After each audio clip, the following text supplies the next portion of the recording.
Tansei friends. So earlier today, we made an Easter bunny puppet, and that is to celebrate Easter, which, if you remember, is at the end of our spring break. So I wanted to share with you a story about Easter eggs. And this story is written by a lady called Jan Brett. And guess what? I found her to read the story to you. So check out this video where Jan is going to read to you the book she wrote. How cool is that? Get comfortable and enjoy the story. Hi, I'm Jan Brett, and you're in my art studio where I spend most of my day. Here are all my art supplies and my Easter egg collection, because I am going to speak about the Easter egg and then read you the story. But first of all, I want to introduce you to Little Snow, who is the model for the Easter rabbit, and he's also appeared in a lot of my other books because he's the right color for an Arctic hare, so he's in a lot of my northern stories. Well, I got the idea for the Easter egg at a book signing when a mother came and said her son was a little bit playing catch up with the other kids in the creativity department, and she'd love me to write a book for him. And I wanted to do that for her, and I love the way it came out. I hope you will too. The Easter Egg by Jan Brett. Thank you, Rabbit Models, Squiggles Carr, Crystal Coulahan, Lefty and Righty McGrath, Tiki Fitzmill, Traffic Navi, Nibbles Whiteman, and Tom Roebuck's Buff Cochin Chickens. For Mia. Cheer up, spring is here. Time to start on my first ever Easter egg, Hoppy said. Each year, the bunny who decorated the winning egg got to help the Easter rabbit hide the eggs on Easter morning. Hoppy had been dreaming about being that bunny all year long. Now it was time to get started. Everywhere Hoppy looked, rabbits were working on dazzling eggs. I need an amazing idea, he thought. Hoppy spotted Flora Bunny planting spring wildflowers in her eggs. The Easter rabbit will love those colorful flowers, he thought, and he started picking flowers for his egg. Here's a basket for your flowers, Hoppy, Flora said. Chop, chop, scrape, scrape. Hoppy spied Buster Birch carving a magnificent wooden egg. I wish I had some wood for my egg, he wished out loud. Oh, here you go, Hoppy, Buster Birch said, and he put a smooth, round piece of wood in Hoppy's basket. Thank you, Buster, Hoppy said. Hoppy was hopping along when the smell of sweetness led him out of the woods and straight to the chocolate egg that Aunt Sassafras was decorating with creamy frosting, squiggles, and bows.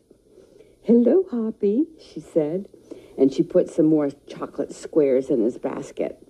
Hippity-hop, Hoppy exclaimed. The chocolate egg's so sweet it will make his whiskers tingle.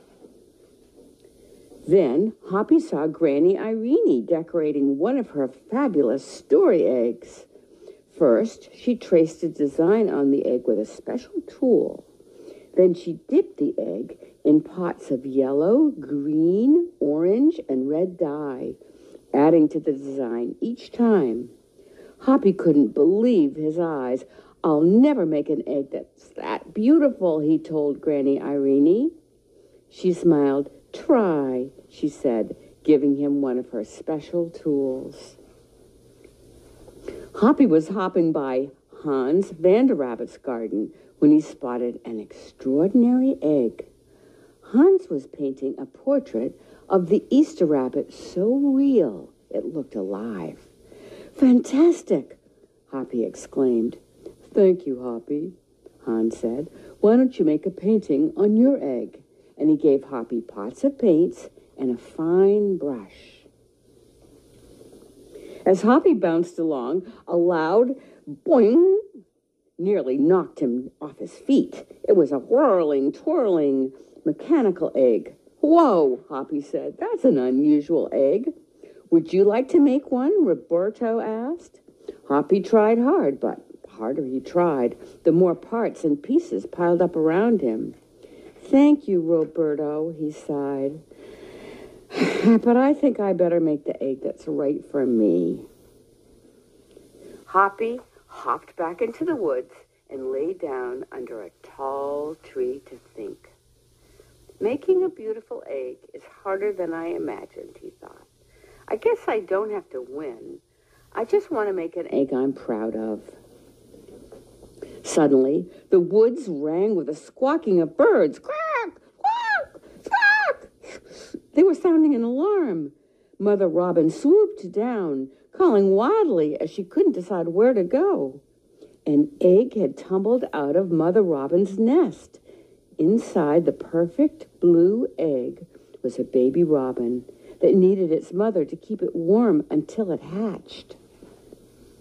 Hoppy knew what he had to do.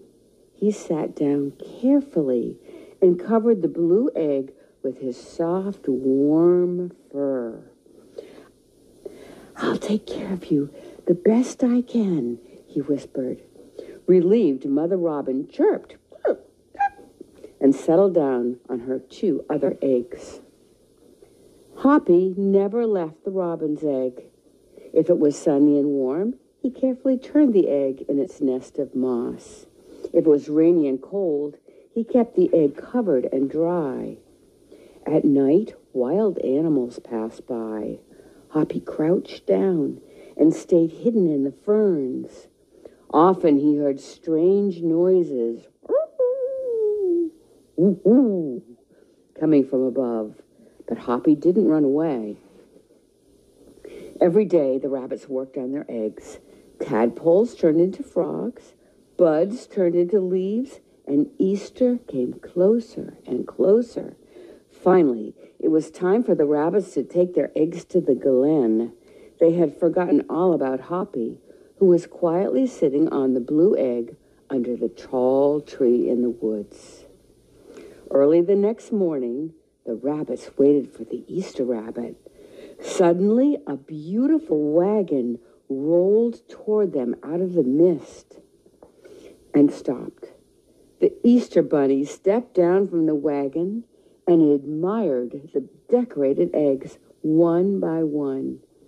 You have brought me the most beautiful eggs in the world, but a very special one is not here, he told them.